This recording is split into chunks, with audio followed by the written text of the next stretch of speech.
Killers are one of the biggest bands in the world today.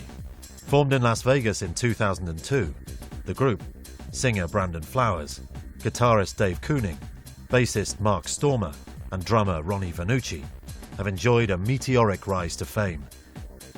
Their distinctive sound and style has won them millions of fans and seen their first 2 albums go multi-platinum across the globe. We've interviewed friends, former band members, and music industry professionals to uncover the band's history, where they got their unique sound, what the band members are really like, and how it all began.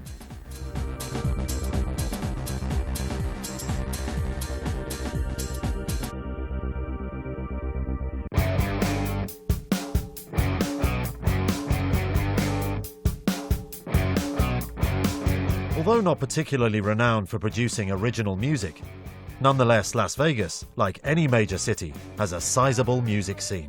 The Las Vegas music scene's very diverse. Much of what the tourist sees is considerably different from what it is that actually goes on in this town for locals and stuff like that. But the same way you have a lot of different diversity from the different clubs or casinos or anything else that you'll go into here in town, also is reflective in the bands. We have bands that span all kinds of different genres and subgenres. If you ask 10 different people what Vegas is about, you're going to get 10 different answers, and probably none of them are accurate, you know, unless people have actually been here for any length of time. The Vegas rock scene is funny. Whenever I first moved out here in 99, there was a lot of really great bands that, I mean, unfortunately aren't even around anymore. And then a year or two, all those bands kind of broke up or went their own ways and started.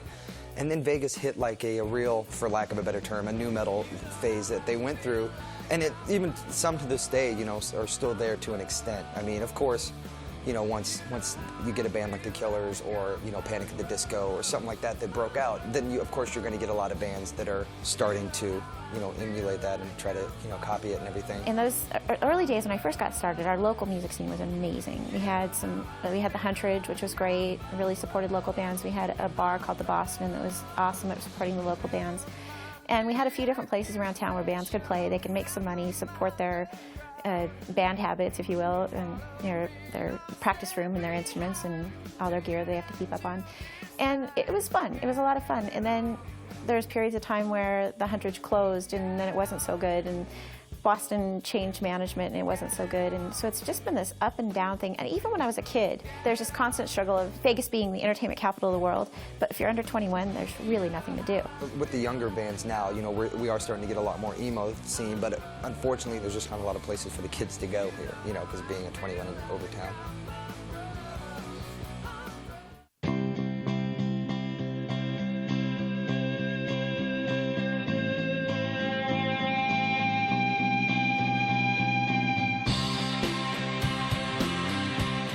With strict local laws banning under-21s from the main tourist strip after 9 p.m, coupled with the incredible variety of entertainment and distractions available in Las Vegas, it can understandably be difficult for local artists to find an audience. You know, if you went all the way across the United States and interviewed musicians from everywhere, I'm sure every musician is going to say, oh, it's hard to get noticed in our scene, but, you know, to an extent. But, I mean, come on, you have Vegas. I mean, it's 24-hour drinking. There's, you know, you go to the strip and there's nightclub after nightclub after nightclub. How are you going to convince anybody, you know, that's not your friends and stuff like that to go, hey, why don't you get off the strip and come down to this really dumpy bar and watch my band play? The original music scene is pretty underground. There's not that many venues to play at, so makes it difficult. And all the stuff that happens up on the strip. These amazing acts playing all the time, but, you know, people don't come to Vegas for culture, so to say. They come to, you know, experience the whole wow factor. Most cities in the United States have a university radio station which generally promotes things that are happening around the city and the immediate area, so you find out about new bands. They have all of these featured alternative rock things, and they have the local charts as well, so which local bands are doing well and which ones are about to release a CD or a single. Here, our university station is the jazz station. Here, you really have to know people that are out there in the scene just to find out where people are playing, or rely on word of mouth, or some of the local publications do list what's going on, but if you're trying to find something new, you have no idea what you want to check out or whether this is going to be worth seeing or not. people think of Vegas as the entertainment capital of the world, but you come to Vegas and there's, back when I started this, there was only 1 million people here. The only reason why bands would come to town at all is because it was Vegas. We didn't really have the fan base to support the bands that were coming here. That's the other thing. It is Vegas and 24/7. So, I mean, if you're playing on a Tuesday night and you're not going on until midnight, chances are a lot of your friends and fans are still have to get up and go to their day jobs, as probably you do too.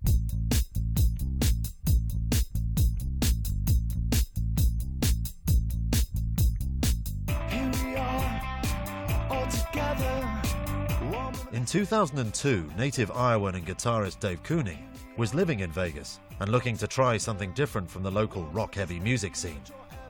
He searched for musical collaborators for some time before some like-minded musicians spotted his ad in a local music paper, including a young singer-songwriter called Brandon Flowers.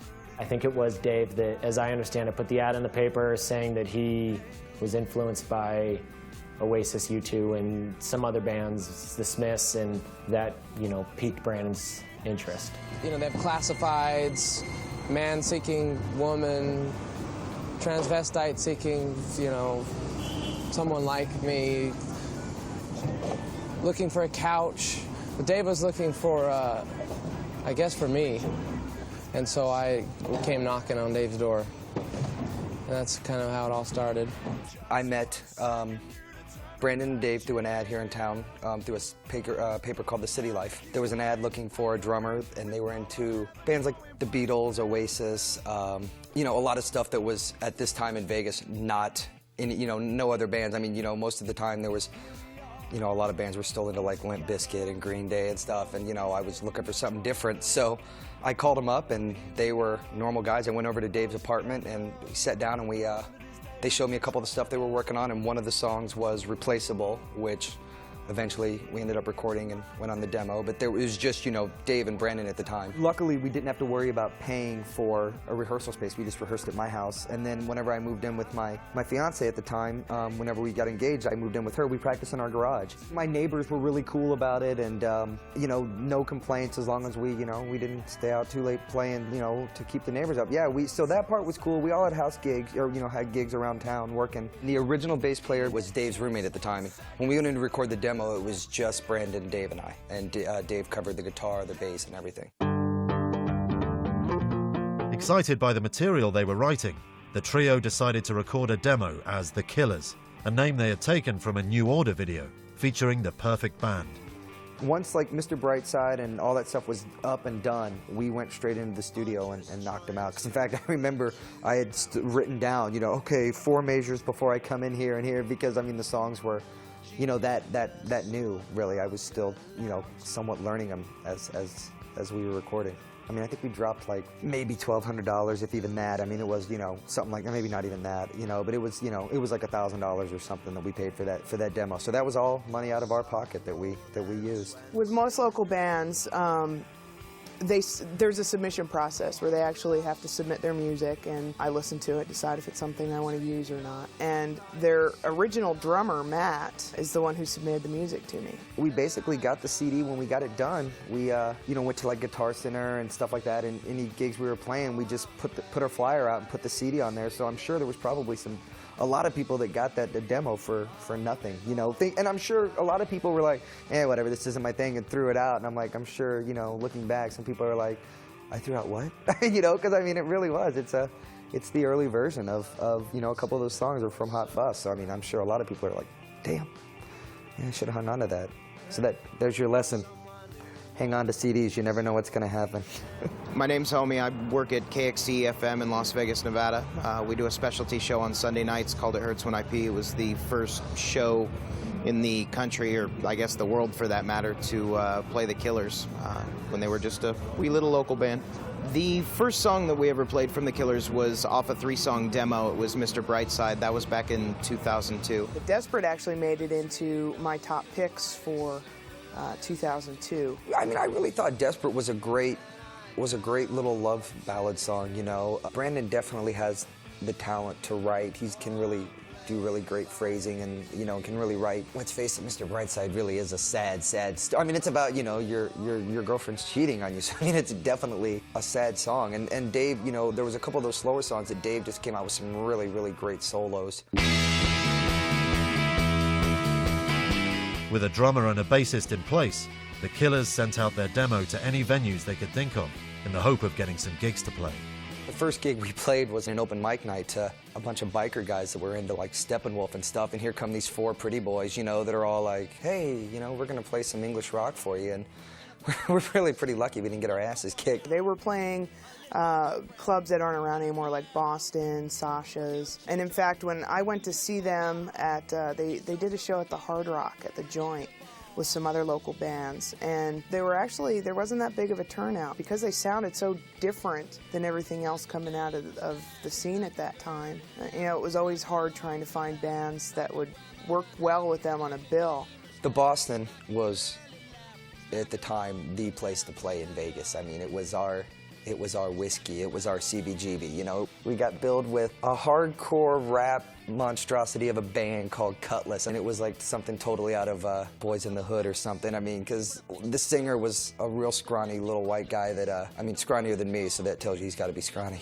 And he threatened to shiv one of us, you know, I mean, backstage, you know, because we were supposed to go on before them, and this huge fight breaks out, and how the hell are you going to have a band like the Killers, especially if you listen to the original, early stuff? They were really, you know, we were really were leaning, you know, especially Brandon and Dave were leaning more towards the Cure, you know, the Oasis. So, I mean, it was really British, you know, rock.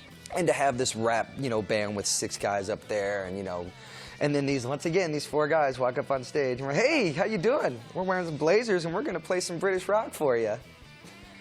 Definitely an interesting night. A lot of the local music scene ends up with very diverse lineups on bills and stuff, and I think something to a certain extent that the Killers even faced early on, playing with different acts that could have been metal acts for all intensive purposes. Every now and again you'll get somebody that's more of an R&B type of a flavor, something like that. So you hear the bells chime, Harold and Avenue, yeah. Meanwhile, another local musician, drummer Ronnie Vannucci, was studying for a music degree at the University of Las Vegas. He had already had some level of success with a few local bands, including a very popular outfit called Attaboy Skip. One of the bands I played in with Ronnie was Attaboy Skip. It was basically a rock band with horns, and we mixed some ska in there a little bit.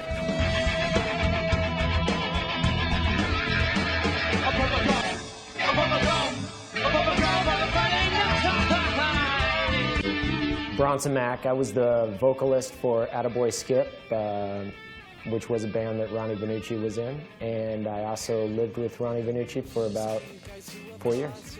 We started when Justin Vaden, who played saxophone, decided that he wanted to open up for one of his favorite bands, and one of my favorite bands, this band out of Northern California called Skankin' Pickle. I knew the promoter at this place called the Huntridge Theater, which we played a lot in other bands. And I said, hey, I got this ska band, it's called Attaboy Skip, and I really want to play. And she goes, well, sure, you guys can open up. At that point, Justin had to scramble, called up some of his closest friends, and we put a band together. Or I should say, he put a band together.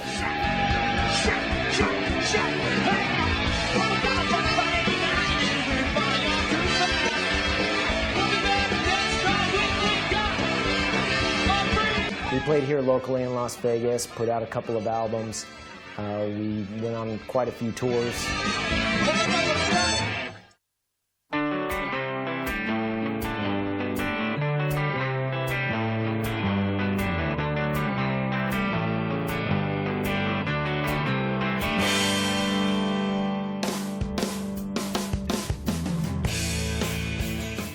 Having seen and heard the Killers play, Ronnie was impressed with their distinctive sound and would soon replace Matt as drummer in the band. I distinctly remember the time that Ronnie first told me he was thinking about joining this band, the Killers, because he had played in a couple other bands in between the time Attaboy Skip stopped playing and the time the Killers started. And it was I think it was a Saturday, and I asked him what he was doing for the evening. He said he was going to check out this band that, you know, he was thinking about, you know, maybe joining, and he wanted to know if I wanted to come, so I went. I remember not being necessarily impressed, but there were a couple of songs that they played that were pretty good. And they did some covers. They did an Oasis cover and a couple other covers here or there. But I remember thinking, I can't believe that Ronnie, because he was a very talented drummer, I said, I can't believe that Ronnie is going to join this band. I was at the first gig when we saw the Killers play. My band was playing, You know, they needed some work, I suppose you could say, or, you know, some fine-tuning or whatever. But Ronnie met up with the guys, I think, there and spoke to them, and soon after started playing drums with them. When they started playing around with Ronnie, there was still something that was off. Things were still a little out of tune, a little pitchy here and there. When Ronnie first joined the Killers, he was always saying, guys, you got to come down and support us. There's someone coming in to see us. Everybody come down and check it out. And we'd go down and see these shows. And I remember going down, the first time I saw him play with this band, it was at the Junkyard. And basically they were playing for free beer with 4 other bands. The funny thing is, he didn't even drink. So anyway, he's playing, he's having a great time. The sound was horrible. The room just wasn't good for music, let alone drums or rock and roll. And the band sounded awful. I don't think Brandon sang a thing in tune all night. I don't think anybody played anything in tune. There was about 3 minutes for them to set up and play, and they had nothing to work with, no foldback. They couldn't hear what they were doing. And he got off and said, "What do you think?" I said, "Man, you got to finish your degree."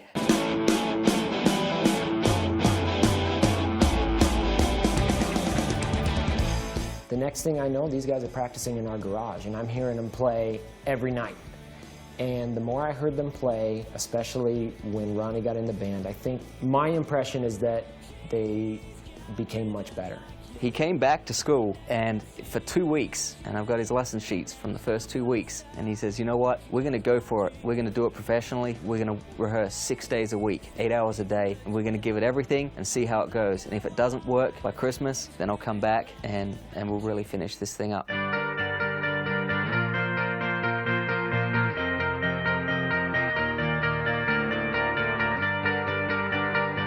The final piece of the Killers' jigsaw was completed when local guitarist Mark Stoermer, an avid fan of the band, was eventually invited to join them as permanent bassist.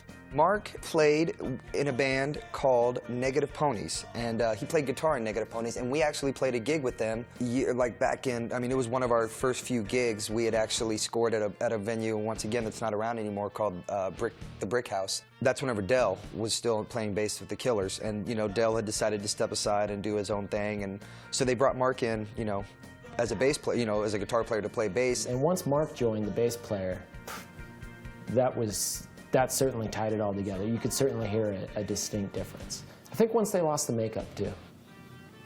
Yeah, they used to practice at Ronnie's house, and then he moved house, and I think it was just being considerate to the neighbors.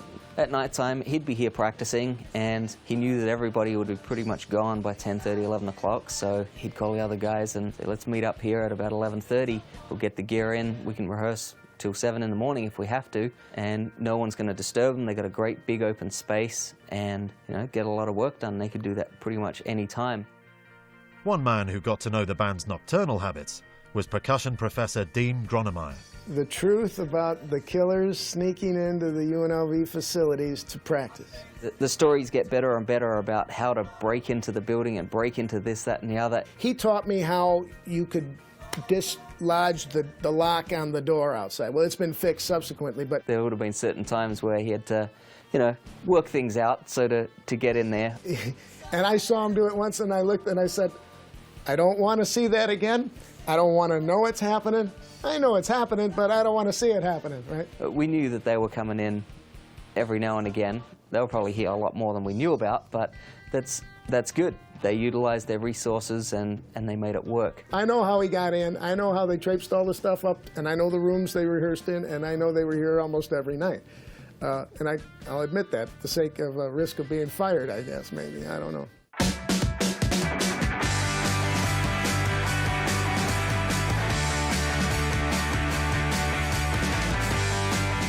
Countless hours spent practicing and writing material were starting to pay off as the Killers really began to hone their playing ability and that distinctive sound. The more they played, in all honesty, and you've heard it before, the better they got. And I think a lot of that had to do with them working together as a band, gelling as a band, writing better songs. I know they rehearsed a lot and worked really hard to build up the sound they've got now. They were playing a bar, and when I went there, and this is when they had Mark, and it was the complete band, and they had been getting a lot of looks from the industry. When I saw them there, it blew my mind. When they first played Somebody Told Me live, it just hit you like a wave. It was very powerful. I mean, you could feel it. And slowly but surely, they started writing better and better songs. And I remember walking into the garage one time and saying, hey, that disco song you guys have, that is a good song. That disco song is awesome. And lo and behold, I mean, that's their first hit. Somebody told me. Whoever signed them originally saw something, and they saw the character and the charisma and the energy that they had, which, you know, not everybody could see right away. And that's a special talent to be able to pick that out, and they picked the right guys.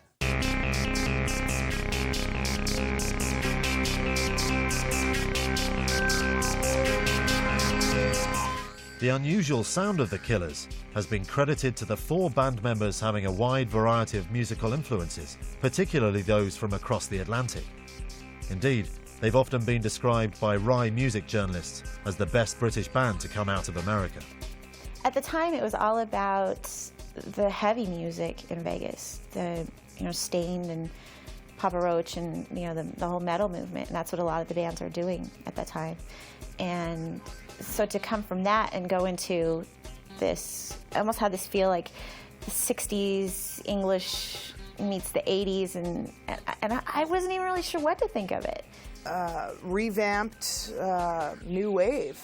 But I liked it, you know, it wasn't a question of not liking it, it was just very different for what was going on around here. The newest version of the whole flock of seagulls kind of thing that happened in the 80s. Definitely Brandon and Dave were into a lot. There was, you know, they were into a lot more of like the Joy, you know, they really dug like Joy Division, stuff like that, The Cure. Their sound is definitely much more European than it is American, no question. Some of the stuff I really wasn't totally into, but, you know, definitely the Strokes, you know, Oasis, of course, the Beatles. In 2002, I went to a show to see the Killers at an old venue we had here in town called the Boston, up on Spring Mountain in Jones, with a gentleman who actually ran the website that they ended up being quote-unquote discovered off of.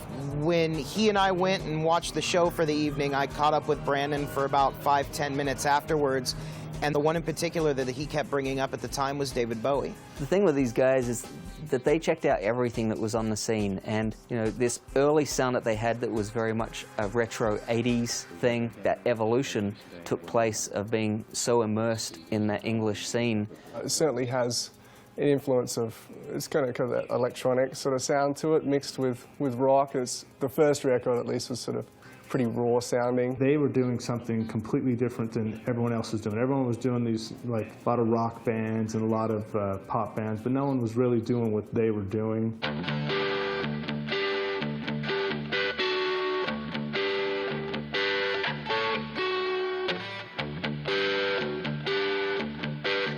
Whilst the unique sound of the Killers was earning them a small and loyal following, the band initially struggled to make much real impact in the American market. They played in this little dive bar just behind the Double Down near the Hard Rock. And I went and I listened and I liked it, but for what was going on in the music scene at the time, I didn't know what to do with it. At that time, more so than now, a lot of the screamo, emo stuff was going on, you know, real heavy, just the typical black eyeliner, you know, studded wrist cuffs. And I couldn't see where I could book them or what direction I could put them in or anything. It just didn't make any sense for me at the time. So, you know, putting the Killers on a bill with them would really not be conducive to either of the, you know, their crowd, because they'd end up just getting into a big gnarly pit and, you know, someone's going to the hospital. It was such a different sound coming out of Vegas. I mean, you know, even the early stuff, even the early raw tracks were a lot different than what, you know, than what had come out there. I mean, because, you know, at the local scene at the time, there was really just like a lot more hardcore, not really hardcore, but more, you know, harder bands, hard metal, you know, metal and stuff like that. So it was like a breath of fresh air, really. I just love the Killers because they're neat. And what I mean by neat is they have sounds that are different, and I like that. I like when people go get something new. Being in the Southwest here in the United States, we're very large on your punk rock, be it your pop punk or your hardcore or metal. So there's definitely plenty of those other genres as well here in town. But the Killers brought something initially that was very unique to this town, and ultimately something that was relatively unique to the world. And that's something that that it took more than Vegas to realize, I think, so.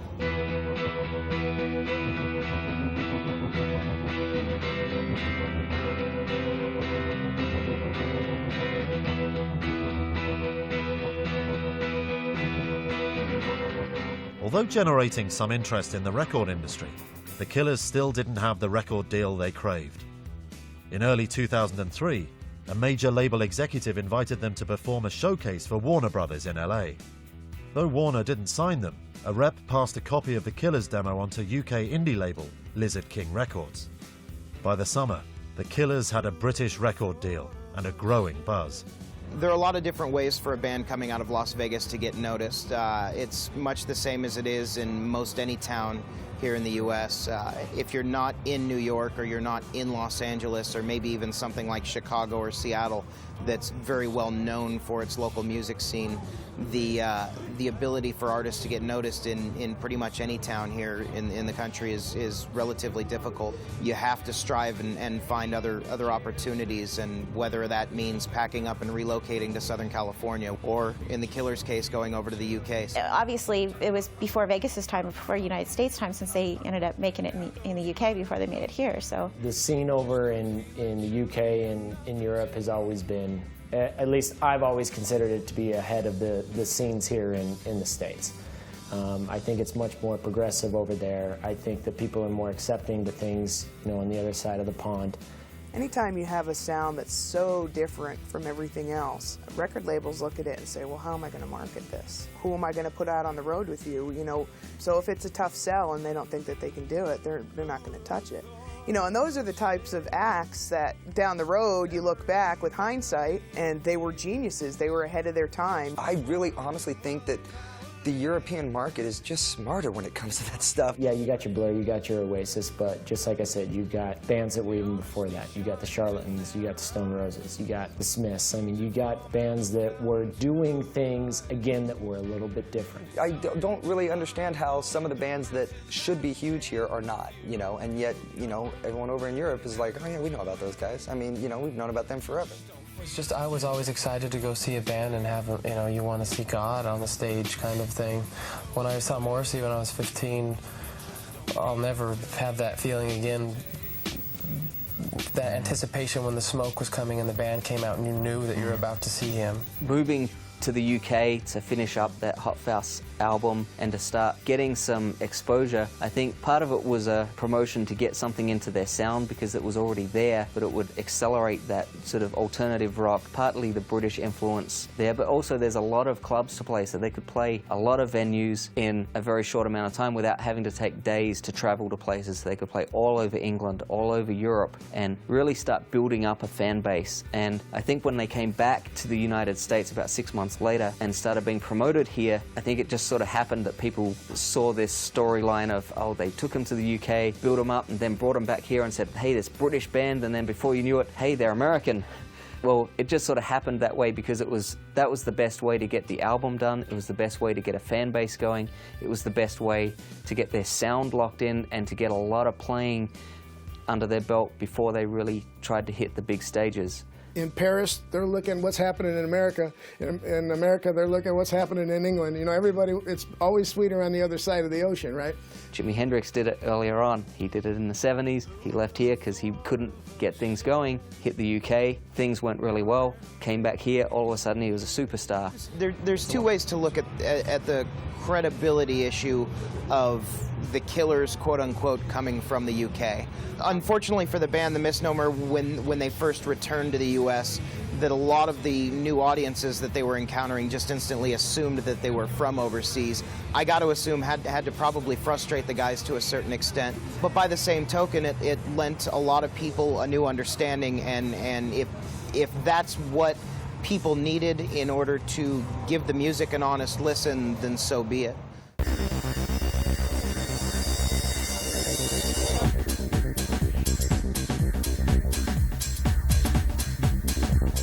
Having put so much time and effort into their music, the band were very careful about putting the right record deal together.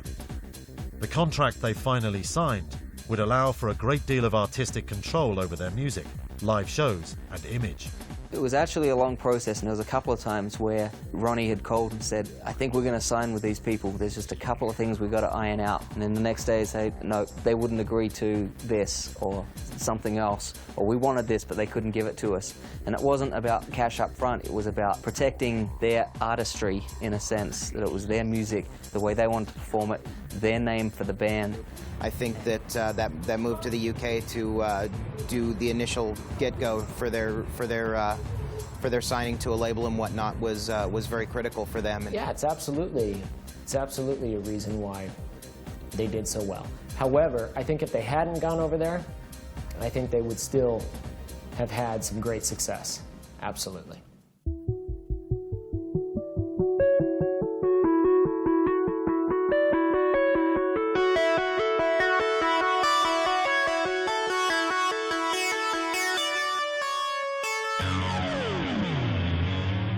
The Killers' debut album, Hot Fuss, was released in June 2003. It was an enormous success. The first time I heard Hot Fuss, I was at Ronnie's house, and he brought me into his room, and it was at a party, so he just brought me aside and said, hey, you got to listen to this, man. We finished our album, so he put it in, and after hearing a few songs, I was blown away, and then when I heard all these things that I've done, it was amazing. It gave me goosebumps with the whole chorus at the end, the choir singing behind him. It was almost like a little mini journey throughout the song. It was very cool. I was very impressed. He had stepped it up a notch. In all honesty, I was proud. I was like, you know, wow, these are not the songs that were played in my garage. I was very, very impressed. Speechless almost. Whenever Hot Fuss came out, I guarantee you that a majority of Las Vegas musicians and local bands ran to see what that was like. There were a few other bands that came out of Vegas that had, like, you know, the record labels backing them, and there was a couple other bands that got signed, but nothing really took off, you know. I was definitely blown away by it. I mean, it's a great album. The amazing thing about Hot Fuss is there's not one bad song on that album. It's one of those records that you can listen to from start to finish. Sure, there are radio singles on there, sure they did the music videos and whatnot, but ultimately that's a record that you can listen to through and through from start to finish, which again is a big accomplishment. I think they kind of set their own style and it worked, and their album is awesome. To me, that thing was filled with singles left and right, so that was a really, really, really strong album, and every market seemed to react to it, so they're huge all over the country now, all over the world, so kudos, guys.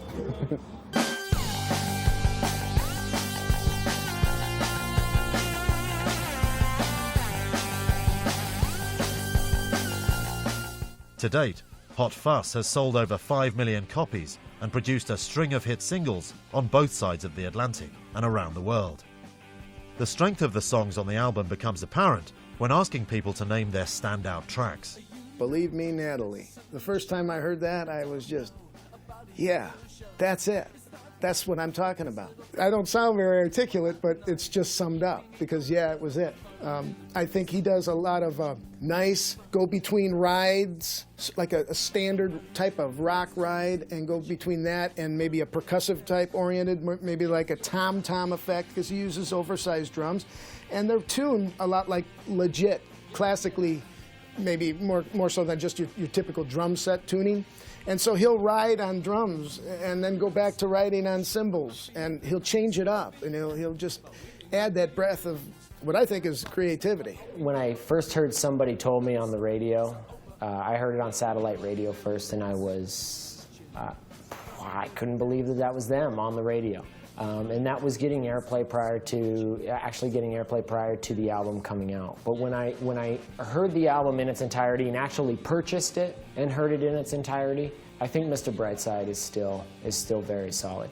I think that's the song, because when they used to play that live, that was a song that would jump out at you. Mr. Brightside was one of the songs that that I had worked on him with originally on the demo. I mean, that's just a given that song was going to be on there because it's such a great song. And then Under the Gun, which came out, I think it was released on the European version, and then it eventually came over here in the States. But as far as everything else, none of those songs had made, none of those songs were even in anything whenever I was with the band. Those were all, that they had all worked together. Well, Mr. Brightside was a song that I was spinning here on the show as well, and that got a lot of attention. And I know that blew up for them when it was released. I mean, Jenny Was a Friend of Mine is just a great song. I mean, it's just got the great moving bass line and everything. And I mean, what was it? There was like, what, 4 or 5 singles that came off of that album. I mean, they really did. They nailed it. I mean, they wrote a great rock album. Somebody told me, I remember teaching a class in the summer, and it was a history of rock class, actually. And I played that track, or that track was played for me. The first time I heard that hook, the first thing out of my mouth was, this is a multi-million-dollar hook right here. Mr. Brightside is probably my favorite. It's a lot of people's favorites. But if I just took the album, not knowing, you know, in retrospect, just listening to the album, I couldn't honestly tell you which song to go with if I had to push one. The songs that they were playing on the radio were familiar to me, and I ended up liking them before I even realized that it was them. So I felt like I actually really liked the band. It wasn't just because, you know, Ronnie's in the band or because they're from Vegas. There's an old songs that they had before. I have their demo. I got a hold of their demo from before when they were playing little clubs like this. Just the same songs, you know, just a little tighter. The songs that I worked on the Killers with, the original 4 that were on the demo, were Replaceable, Mr. Brightside, Under the Gun, and Desperate. And then we had started to go back in and record 2 new, or, you know, started to record another CD at a place here in town. This was, you know, a few months later. And we had done one song called Tiny Techno Tease, I remember. And I can't remember the name of the other one now, but those 2, I mean, they were nothing, you know, they weren't songs that ever became of any, that never transformed anything, to my knowledge, that I know of. Those 2 were, we had got everything done except for the vocals, and we had started doing the demo, you know, demoing up those songs. I'm sure, looking back, would they have held up? I mean, of course they weren't, you know, all these things that I've done, or they weren't, you know, stuff like that. So I mean, and of course, you know, somebody told me, you know, I'm sure they knew what they wanted. They chose the right songs to put on the album. I don't think there was a doubt in anybody's mind here in Las Vegas when they first heard the actual finished product of the record when it came out, that it was going to be something that would absolutely put Las Vegas down as a mark for artists coming out, and that more importantly than that it was going to be something that was going to incredibly boost the Killers into some form of success.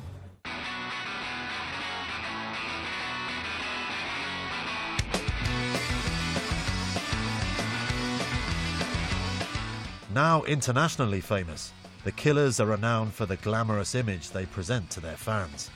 But before the band took off, the 4 band members were all just normal guys living, working and studying in Las Vegas. Brandon and Dave were the band. I mean, from the get-go, this was their idea, you know, and they needed a drummer, they needed a bass player. They definitely, you know, knew the direction they were going to do, knew what they had to do to get what they wanted. They weren't going to be happy just sitting around and being a local band. You know, they definitely were shooting for, you know, big-time rock stardom. I think Brandon definitely considers himself, you know, not just the front man, but the spokesperson. And Dave as well, I mean, because they were 2 of the original members. Brandon was like 19 or 20, I think 20. So, I mean, of course, you know, bar-wise, he couldn't hang out at the bars with us, you know. I mean, he was, you know, we had to play the gigs. He had to make sure he didn't get busted, you know, or anything, or he couldn't drink underage, you know, and all that stuff at the bars. I feel exactly the same as I did when I was 12 years old, honestly. I don't feel like I've changed at all. I'm like the Robert Plant that turned into Robert Tree.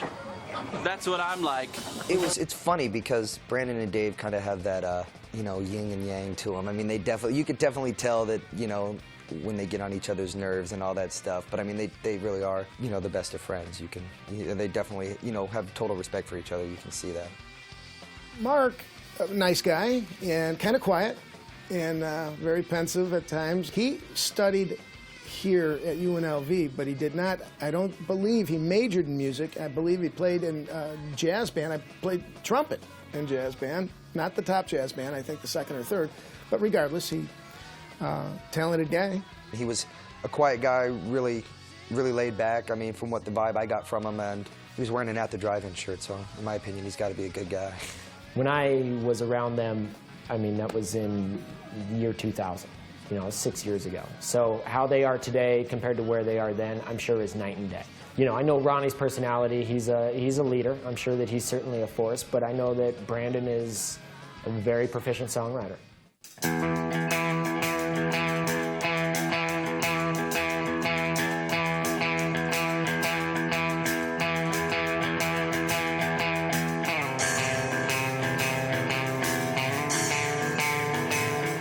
Whilst it was Dave and Brandon who initially started the band, the addition of Mark and Ronnie was what really set the Killers on their way. In particular, the larger-than-life personality and unique musical style of Ronnie Vannucci has been a major factor in the band's success. I'm Ronnie Vannucci. We're in the band The Killers. Ronnie's a unique individual because a lot of the interviews that you see, whether it's in the paper, on TV, on YouTube, on the radio, usually the drummer isn't the person being interviewed, but he's featured in a lot of these interviews more so than any other band's drummers because he has a certain character to him and a way of getting people in and interested, and he always has something different to say. Hey! Ooh! Hey! Did you just really ooh that woman on that run? I met Ronnie in 1992. We were in the same PE class. And he told me one time when we were supposed to be running the mile or playing basketball or something, and me and him were sitting off to the side just bullshitting, and he said, you know, my dad just got me a new set of drums. It's like, wow, you're a drummer, huh? And I was very envious because I wanted to be an artist or a musician in some fashion. And so he proceeds to tell me about his drums, and we became somewhat close friends. We had some similar tastes in music. And then our junior year, he stole my girlfriend. And so I hated Ronnie. As far as I was concerned, he could burn in hell. And he thought he was funny, and he was, and he still is. So I didn't like the guy. And then we ended up in the same garage one time, and we're trying to make music as Attaboy Skip, and kind of put all of that stuff to the side and became friends. And then I ended up living with the guy for 4 years. So I've known Ron for some time, and to be honest with you, the amazing thing about Ronnie is he's the same guy today that he was when we were in high school. Ronnie, it's funny though, when he started learning how to play drums, he used to emulate, he'd pick out a drummer, he'd emulate him for a while. Once he's conquered their style, he'd move on. So like, he was big into Jimmy Chamberlain of the Smashing Pumpkins. Once he could do all his fills and beats and stuff, then he moved on to Steve Perkins of Jane's Addiction. Once he could play like him, then he moved on to drummer of Weezer. You know, he'd keep progressing like that. And I think that's really what got him really good. He's just a natural drummer. Well, Ronnie came here to study percussion, and in that we mean more of a classically oriented percussion as opposed to the drum set everybody is familiar with him now.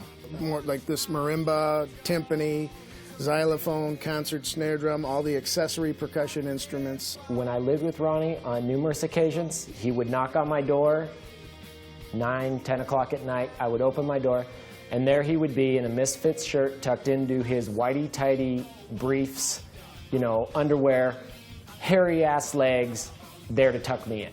That's Ronnie. You know, he just wants to get a laugh out of you. It's just funny to see him because he was more of a rock star when he was living off borrowed money, essentially, paying for school, trying to scrape together the rent. He comes back to town and he'll walk straight into the building and say, hey, anyone want to go for a slice of pizza? And we'll go. And that's a really cool thing. He's never become too good for what's been happening around here or hasn't forgotten any of his friends. Here he is in a band and he's got this girlfriend that he's crazy about, and he doesn't match the stereotype of your typical musician at all.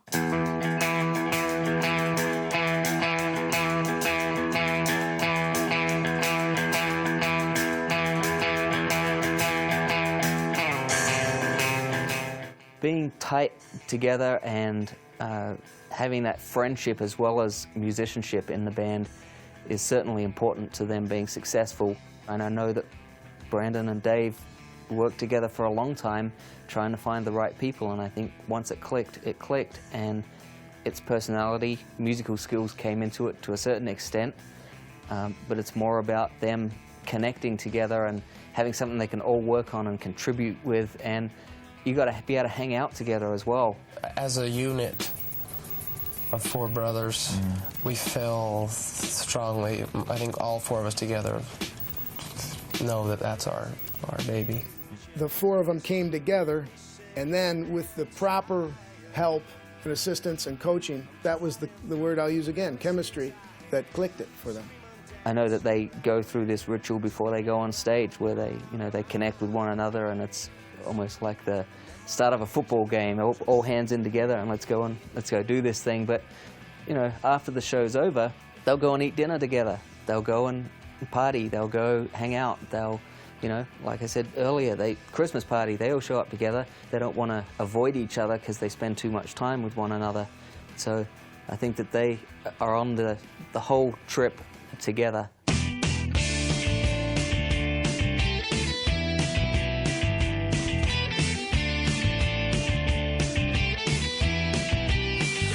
You wanna be mine, girl, in just a couple of years, the Killers have grown into one of the biggest bands in the world, with millions of album sales, hundreds of sold-out tour dates, and music industry awards. Fame kind of snuck up on us, because we were just on the road for 2 years, and it was a slow build. And do you feel famous? I don't feel famous. I feel busy. That's about it. That sums it up. At least here locally, is they were doing something that nobody else was doing. When you look at some of the bands that are, you know, up and coming, you got your Panic at the Disco, you got some other bands that are looking to have some success out of Las Vegas. But when you look at those bands that are on the verge of breaking, they're doing something that's a little bit different, and they're doing something that reflects their talent. They're the kind of band that can appeal to many different markets. And when you do something like that, you're going to sell more albums, you're going to create more interest. And obviously, it was at the right time, the right place. And whoever invested the money to do that they were smart people.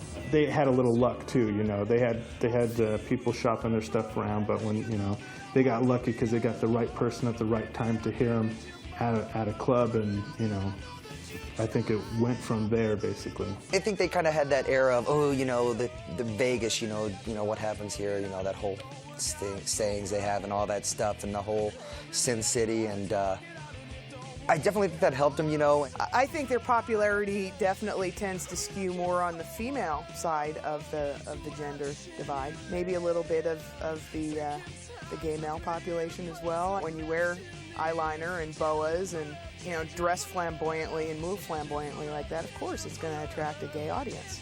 Above all else, they had this whole aura, this whole mystique about them. They had this whole theme.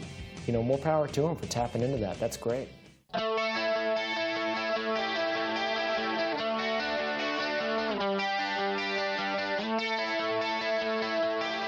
For the Killers, living up to the spectacular success of their debut album Hot Fuss was always going to be a challenge.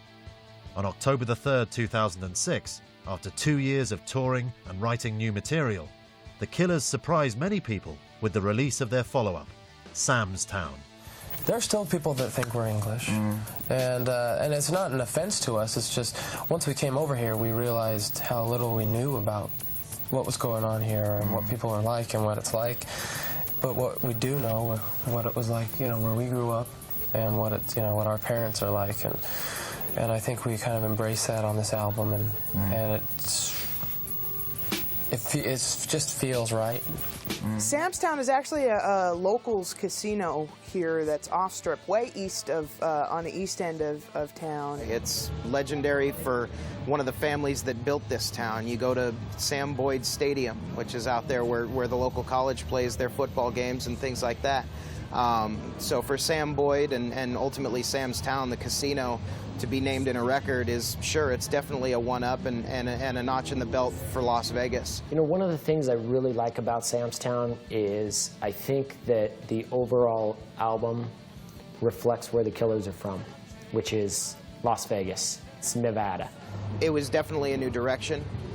Ultimately, though, the progression lies in what the band wants to do with it. And I think that a lot of people are proud of the band for sticking to their guns and doing something that they wanted to do, as opposed to recreating the first album all over again.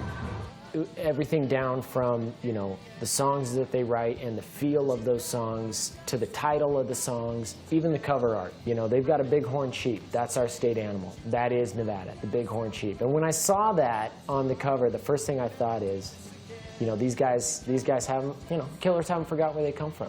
And so that there was some pride there. And I think that if you talk to other people who are from Nevada and see that, they pick up on that instantly. That bighorn sheep, I mean, that's Nevada. You've had years and years to write those songs that come out on your first album, and then you may have 6 to 8 months to write that follow-up. And I mean, you definitely can see, you know, you definitely feel that pressure, I'm sure. 2 years on the road, playing 300 days a year, has matured their sound and has given them a vision of exactly what they want to do. And I think that's just what's coming out in the music.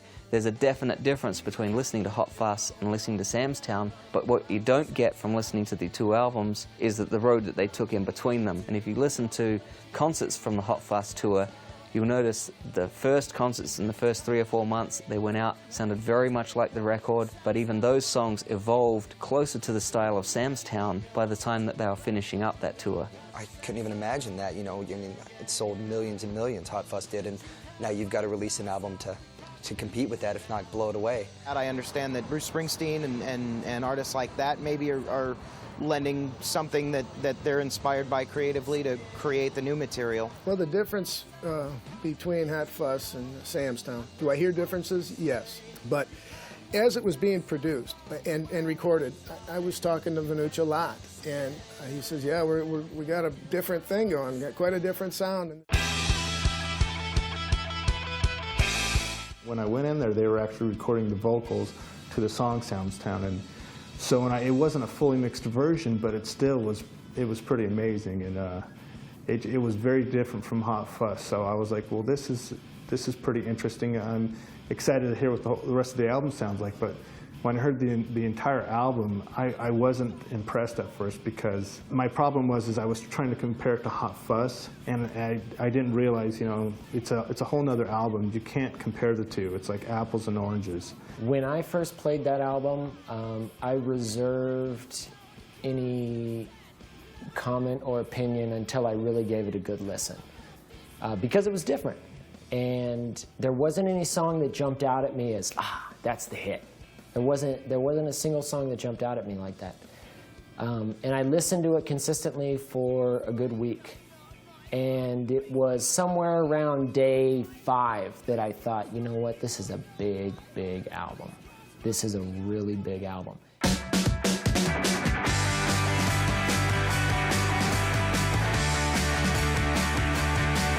Whilst the Killers have won over many new fans with the release of Sam's Town, Brandon did receive some criticism for his ambitious claim that the album would be seen as one of the greatest in 20 years. I'm allowed to think that it's the best album in 20 years, but I have my own opinion and other people are going to have theirs. What's most annoying about that is people take it so seriously, like I'm some jerk, but I mean, I'm proud of what we're doing, and my little promise to the world is that in 20 years that this will be considered one of the greats. Sam's Town definitely has something that is a growing on you type of a quality, whereas Hot Fuss, the instant people heard it, was something that they could instantly get up and, whether it's dance to it or relate to it or whatever else. Sam's Town, just as a critic, I think that there's something more there to dig into. The Hot Fuss album, I mean, it did really well. Everybody knows that it's gone platinum or gold in most continents, but I think that it had a steady climb up the charts. I don't think it came in at #1. It sort of worked its way up. You know, I'd get a text every now and again from Ronnie, hey, guess what, just went gold, you know, in this country, or hey, we're going to Australia and, you know, it's just gone gold in Australia, this is cool, you know. So it sort of evolved from one thing to another. When Sam's Town came out, because of the big marketing campaign, now that you have a band that's successful, you know, the pre-sales on the album through iTunes, you know, they hit the charts. They were in the top 10 as soon as the album came out. In that first week, it went right up to #1 on the iTunes, and it stayed there for about 9 days. There was a lot of hype behind it. A lot of people were expecting something from the record, and so the pre-sales put them in right away. To be honest with you, I'm a little disappointed that I'm not seeing or hearing it all over the place like I heard Hot Fuss, but at the same time, I almost feel like I know something you don't know. Yeah, it's another smash album. They're a great band, all-around great band, and they came back and did it again, I think. So they're a great band. They're another U2, if you ask me. They're going to be around for a while.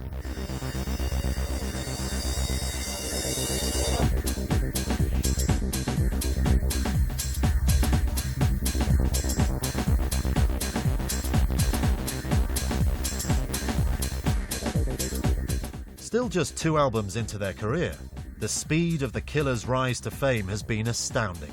Their critical success and phenomenal popularity has put Las Vegas on the map as a hotbed for original music. Already drawing comparisons with some of the biggest rock bands of all time, the Killers seem to have the world at their feet. As far as what I see happening for the Killers in the future, it's nothing but promise. They are the band that a few years ago completely broke the mold and reconceptualized what rock music has been for pretty much the last decade, I suppose. Turning people's attention less for the nu metal and turning it back towards something that's pop, something that's dance, something that, but it still has a rock edge to it. As long as they can sustain and do sustain their relationships for each other and want to put that next chunk of work into a third and then a fourth and then a fifth CD, it's up to them. I can't wait really to hear what they've got on store for the third one. I think that they're going to be around for quite a while. I think they have more to say musically, that there'll be another album, another 2, maybe 3 albums where their ideas and that growth hasn't stopped yet, and the road they're going down is going to generate some new songs, new music, new styles. Who knows, they might go in a completely different direction. They might go into writing music that's going to accompany film scores. You might hear a jazz album from them. We see our fans as very smart people. We love them. We're glad that they like us. They helped us, get to the point of making a second record that we're really proud of, and that we're really grateful. We don't really know any of our fans personally. There were plenty that came after them that certainly catered to the same genre and whatnot, whether it's your artists like Franz Ferdinand, whether it's your artists like The Bravery, a handful of these other acts that came out relatively around the same time that the Killers did, but the Killers beat them to the punch. And for that, I think that ultimately the Killers have found their way into a longer-lasting career, I suppose. It's great to have them do what they did for this city. It made this city a major music city in my eyes, and I think they started something that's going to be a great thing for a lot of bands that have been working their butts off. Bands like the Killers and the U2s and the Coldplays, I keep using them. Those are bands that just keep coming back. They're talented bands. To put them in the studio, it's on. I think if they play their cards right and they don't get too soaked up in the hot ticket thing and realize that they want to stretch this out and do it, I think that they definitely could. You could see them playing around 20, 30 years from now. I see them sticking around for a while. I see them evolving over the years musically, because the guys have got good heads on their shoulders. They're not crazy into partying. They're not. I mean, they like doing music. I think that's what they're about. I'm following them around in the beginning, like, this band just got signed, maybe I can get them to play my club, it'd be a great show. That's the way I was thinking about it. But before you know it, they're out of reach, and they're huge. I mean, Coldplay, U2, those guys are coming out on stage, these huge shows, giving these guys props, bringing them out on stage. I think it's amazing. What does the future hold for them? The future could be, this is the next legendary band. I mean, they could absolutely be that next band. They could be that band that 10 years from now my kid discovers. And I hope they are. I hope they are. I think they're certainly on that track.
Pieces!